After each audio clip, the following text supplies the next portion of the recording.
Consider the most driven individual you encounter at the office. This person accepted every request, every additional task, every difficult project, every career advancement offered. They possess the rank, they earn the paycheck that looks impressive during social gatherings. They are following the prescribed path perfectly. Now, reflect on whether they truly look joyful. Not social media joyful, not blessed and grateful in a digital caption for a work milestone joyful. Sincerely joyful. Because there is a version of that individual, and perhaps you recognize them, or maybe you are them, who arrives home at 7:45 p.m., consumes whatever is available over the kitchen basin because resting feels like a chore, reviews messages once more before sleep, and then remains awake calculating whether this existence they labored so intensely to construct is actually the existence they desired. The advancement arrived, the bonus arrived, the rank arrived, and somewhere throughout that transition, something else silently vanished. This footage explores what that specific thing is, and crucially, it examines the individuals who anticipated it, declined the advancement, and ended up in a totally unique situation 5 years afterward. A superior situation, a wealthier situation, a situation that is difficult to clarify to your family, but remains entirely logical once you analyze the data. My name is Nick, and I dedicate an excessive amount of time performing calculations that HR departments would rather you never witness. If you have ever felt like you are straining harder annually while somehow falling further behind, ensure you subscribe because that sensation has a very distinct, very solvable cause. And today, we're going to dissect all of it. Before we analyze the statistics, let me be transparent. This is not me suggesting you cease caring or drift through your profession. This is a completely candid audit of what an advancement actually provides you versus what it demands of you, because most individuals perform the wage math and conclude there. The wage math, as it happens, is the least fascinating portion. Let us begin with the most fundamental inquiry. You get elevated from $80,000 to $110,000. What does that $30,000 bonus actually deposit in your bank? $30,000 sounds significant. It is a figure that feels validating. It is a figure worth celebrating at a meal. But here's what actually occurs to it once the physical world arrives uninvited. At $80,000, your federal income levy and FICA combined total about $14,890, netting roughly $65,110. Understood. Now, at $110,000, that federal tax burden rises to around $23,785, netting about $86,215. So, of the $30,000 bonus, about $8,895 went straight to the federal authorities before you handled a single penny of it. And that is before your local government remembers you exist. In California, add another $2,790. In New York City, your combined marginal percentage at $110,000 is over 41%. That $30,000 bonus is now worth perhaps $17,500 in actual net earnings. So we have not even reached the truly agonizing part yet. That agonizing part has a label, lifestyle creeping, and it is absolutely merciless. Not because individuals are careless, but because it is almost biologically instinctive. The typical person spends somewhere between 65 and 85 cents of every fresh dollar they acquire. We witness more revenue, and our minds translate it as authorization. The slightly better flat, the vehicle that is a bit newer, the diners that used to be a luxury becoming just Tuesday. A lending club investigation found that 40% of citizens earning over $100,000 live month to month. Goldman Sachs in 2025 discovered that 40% of households earning over $500,000 still labeled themselves as month to month. $500,000 annually, month to month. Review that phrase again and ask yourself whether the revenue is actually the factor that signifies here. A bonus without a retention strategy is basically a bigger vessel with the same leak in the bottom. You switched from 5 gallons to 10 gallons, and then immediately acquired more items to occupy it. So let us assume lifestyle creeping swallows 60% of your net bonus. Your $17,500 just became $7,000. Now account for the advancement necessitating a return to workplace. That is $4,000 to $12,000 annually in travel, meals, wardrobes, and laundry you were not paying for previously. Account for the medical expenses that data shows are 50% higher for high-tension staff, and suddenly that $30,000 career advancement is netting you somewhere between $1,000 and $5,000 per year in genuine savable wealth. $5,000.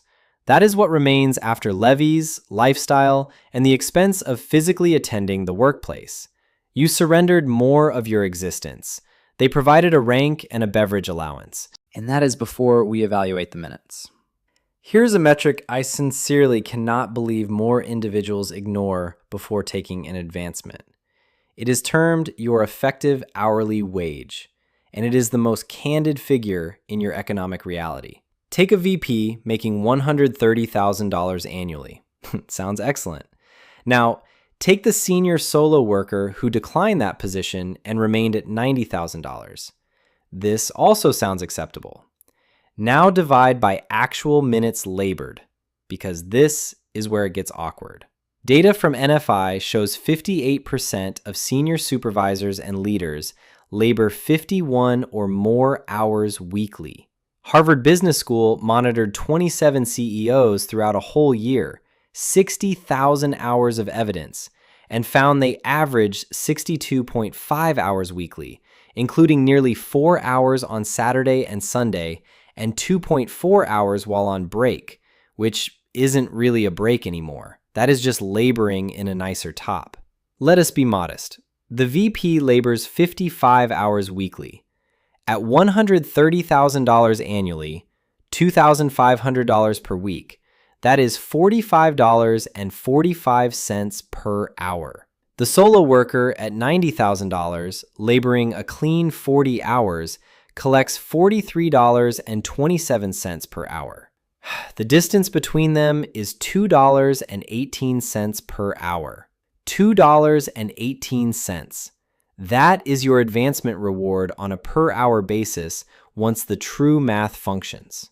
Now, here is the detail that will make you sincerely frustrated. Under the Fair Labor Standards Act, once you become a salaried exempt staffer, which is every supervisor and leader making above $43,888, you are no longer permitted to overtime compensation. None. The VP laboring 55 hours weekly is contributing 780 hours of uncompensated labor every single year. That is 19 and a half entire work weeks for nothing given back to the firm with a grin and a social media post about embracing obstacles. The firm did not grant you a bonus. They purchased a very steep markdown on a very large quantity of your life. Becoming a salaried supervisor is, economically speaking, a bit like consenting to an all-you-can-eat feast where it turns out the kitchen can also consume you. The visuals are great. The math is bleak. So the extra minutes are not making you more prosperous. They are just making you more exhausted for nothing on behalf of owners who will terminate you the instant a table tells them to. Here is the portion of this formula that nobody includes in the job brief. What could you actually construct with those 15 to 20 hours weekly you just handed over? Not a massive startup, not a crypto scheme, something dull and durable. Gigging in your sector, a small advice firm, media, digital sales. The typical American side earner collects $885 to $1,215 per month. Among those who apply real sweat, 35% collect over $1,000 monthly. Let us say you construct something humble, $2,000 per month. You deposit it into the stock market at its historical mean of around 10% yearly. After 10 years, you have $407,000. After 20 years, you have $1.375 million. That is the potential loss of those 20 weekly hours. $1.375 million constructed in the duration the VP was showing slides that could have been notes. The solo worker who kept her 40-hour week and her side revenue isn't making less than the VP. She is building more. She just cannot see it on a business card. Let me illustrate what this actually resembles in a real human's existence. At 38 on a Tuesday, Blake accepted every advancement. He is ahead now, making $145,000. It sounds like he triumphed. It is 6:52 p.m. on a Tuesday, and Blake is still at the desk because there is a reshuffle occurring, and his superior wants a deck ready for Thursday, and he has a meeting with a subordinate who is failing, and there are 47 unread chat alerts from today alone. He will be back by 8:30. His youngsters will be sleeping. He will eat whatever is in the cooler standing over the basin, check his messages once more, and set an alarm for 6:15. His $520,000 debt requires he remain exactly where he is. His 2 vehicle costs, $1,600 a month total, require he remain exactly where he is. The private academy fees, because that is just what you do at this revenue tier, require he remain exactly where he is. His retirement fund has $87,000 in it, which sounds okay until you realize he is 38 and requires roughly $1.5 million to quit. There is never much remaining to invest after the debt and the vehicles and the academy and the life that quietly built itself around his paycheck. He has convinced himself that the equity in his dwelling is his exit strategy, which is, economically speaking, the equivalent of saying, your gaming tickets are your investment pool. Hopeful, somewhat math adjacent, unlikely to conclude well. On the same Tuesday, Jordan is preparing supper. She declined the previous 2 advancements. Her supervisor at the time watched her like she rejected a winning sweepstakes ticket. Her parents inquired if everything was okay. Everything was fine. Jordan is 38, making $98,000 fully digital, and she is making pasta at 6:15 p.m. like a human who manages her own clock. Her retirement fund has $212,000 in it because she has been filling it for 7 years. The years when Blake was getting moved up and spending the bonus before it landed. She has $34,000 in a taxable investment account. She started a small advice practice on the side 2 years ago, billing for the knowledge her day task pays her to provide for nothing, and it now yields $2,400 a month that she mostly saves. She took a journey to Tokyo last year. She reads literature that isn't about leadership. She sincerely cannot find the specific things she is supposed to be worried about. Blake makes $47,000 more annually. He has $125,000 less in savable assets. He labors 18 more hours every week, none of which are paid. And those figures will only get further apart as growth does what it always does. Reward the human who started sooner and remained consistent, not the human with the better rank. Here is something nobody in your organization has any motive to tell you, so I will. The advancement framework was not created to make you rich. It was created to make the organization efficient. And it has been crafted over decades to make those 2 things feel like the same thing while they silently aren't. There is a concept in job economics termed tournament theory, and it describes your office as an elimination contest. Think talent show, but for desk staff and with much worse rewards. The VP spot, the head rank, the corner desk. These aren't just pay. They are the incentive that pulls maximum sweat from every single contestant, including the 94 to 96% who will never touch them. Most of the players support the reward pool with their nights and Saturdays and never gain anything. Only 4 to 6% of staff get moved up in a given year.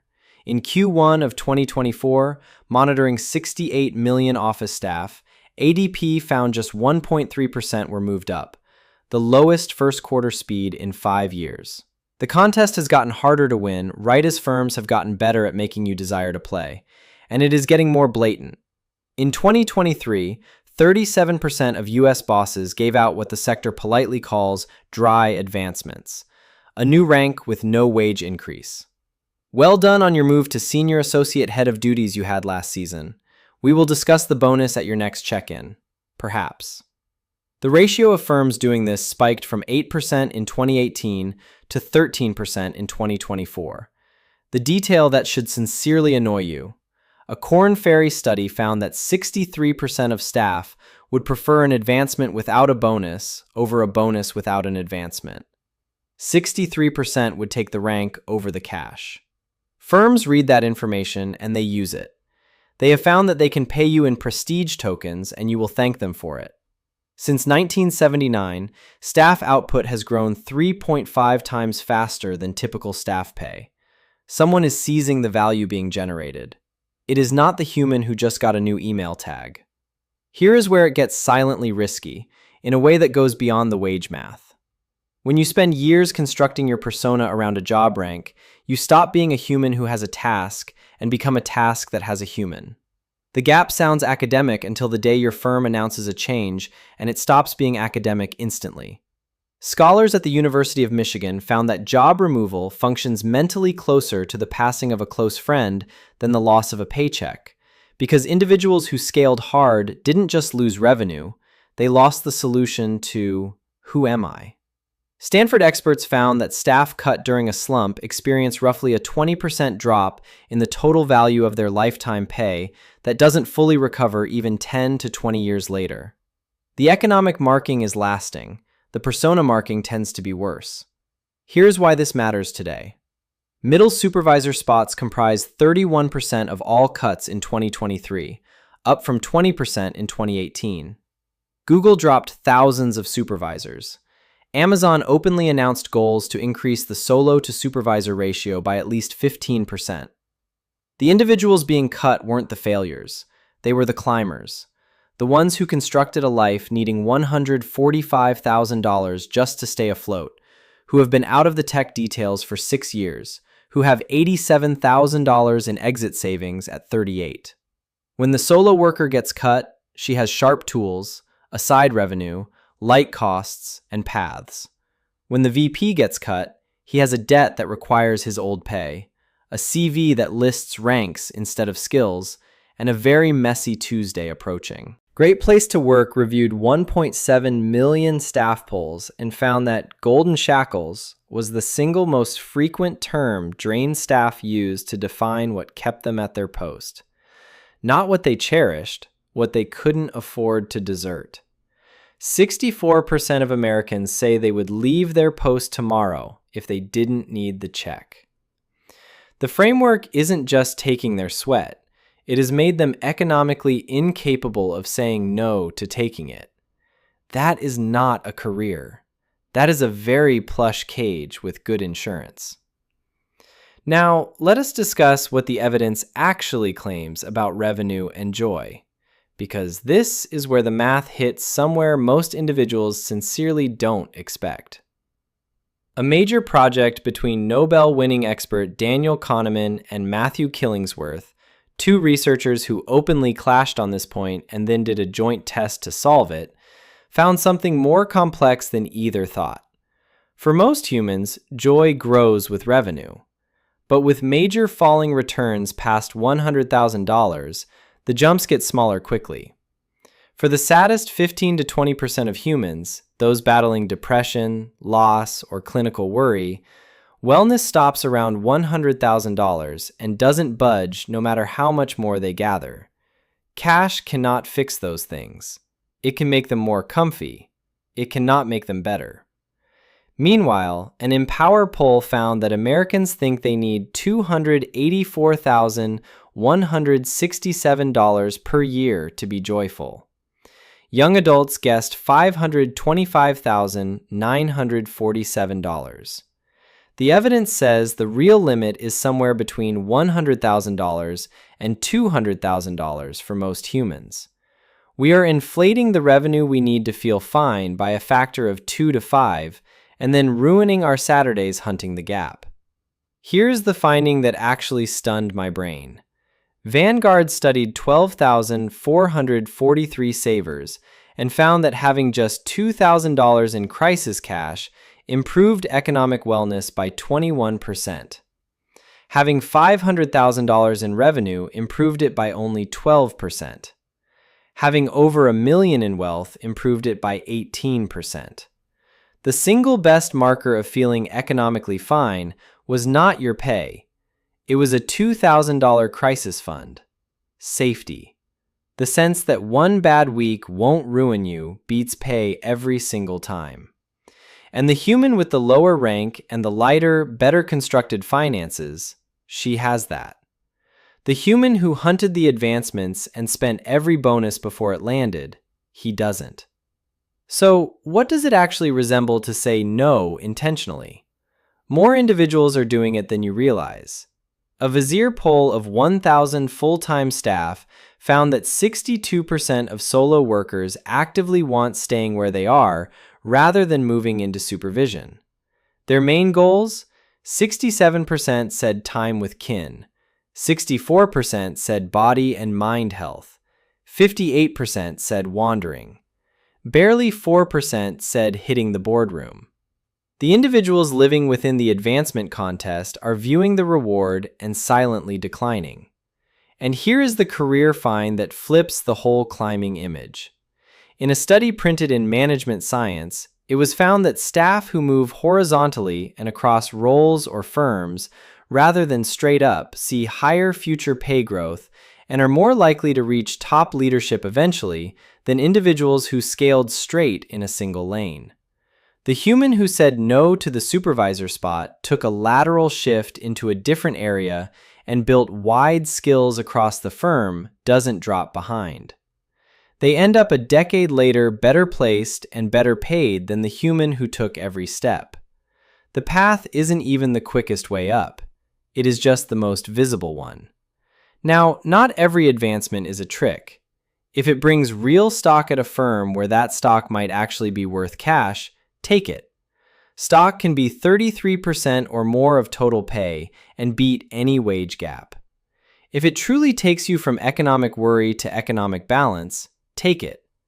But if it means 15 extra unpaid hours weekly, if it is a dry move, and 37% of them now are, if it drains the time you would use to build something of your own, then the math is talking to you clearly in simple terms. And the math doesn't care what the rank looks like on social media. Nobody in that hall has any motive to show you these stats. The firm wins when you say yes. It wins more when your pay makes you unable to quit. So they don't show you the math, they show you the rank. Remember that human I asked you to imagine at the start of this footage? The most driven human you know, the one who said yes to everything and is home at 7:45 p.m., eating, standing over the basin, wondering where the time went. Here is what the math says their choice looks like. The first time you say no to an advancement, it feels like you are losing ground. Your peers watch you oddly. Your parents ask gentle questions. The driven human you have always been sends you minor alarm signals for about 6 weeks. Your mind, taught since youth to read rank as victory and victory as value, does not like this. And then something changes. The hours you are not using in board meetings start becoming something. The exit fund you are actually filling starts growing. The side revenue you built in the space starts making real cash. Sunday nights stop coming with that knot in the ribs. And 5 years later, not 10, not 20, 5, you watch the human who said yes to everything and you see it plainly. Their pay is larger on paper. Their existence is much smaller in reality. The human who never stopped hunting the next rank will spend the next decade racing towards something that keeps shifting just out of reach. You will have spent that decade constructing something that actually belongs to you, that no cut can end, no boss can flip, no firm can decide doesn't fit the new plan. That is what alters when you start saying no. Not your rank, not your pay, your power, your paths, your actual usable run the real math economic independence. Go home at 5, save the gap, and let growth do what your firm never will. Labor on your behalf. If this math changed how you view the scale, press subscribe and leave a note. Have you ever rejected an advancement? I want to hear what occurred.